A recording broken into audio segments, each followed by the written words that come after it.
नमस्कार. अदालत टाइम मधून सलोनी ठाकूर. जळगावात मुसळधार पावसाच्या पाण्यामुळे गटारी तुंबल्या, घरात पाणी शिरले, नागरिक त्रस्त. जळगाव शहरात सायंकाळी झालेल्या जोरदार पावसामुळे नागरिकांचे हाल झाले आहेत. अमित विश्वकर्मा दत्त कॉलनी, शाहूनगर परिसरात गटारी तुंबल्याने पाणी साचले असून अनेक घरात पाणी शिरलेले आहे. त्यामुळे स्थानिक रहिवाशांचे मोठे नुकसान होत आहे.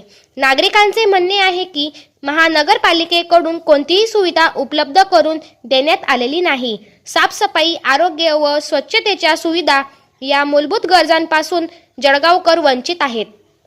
पावसाळ्यात दरवर्षीची हीच समस्या असून महानगरपालिका प्रशासनाकडून यावर कुठलाही ठोस उपाय करण्यात येत नाही, अशी तीव्र नाराजी नागरिकांनी व्यक्त केली आहे.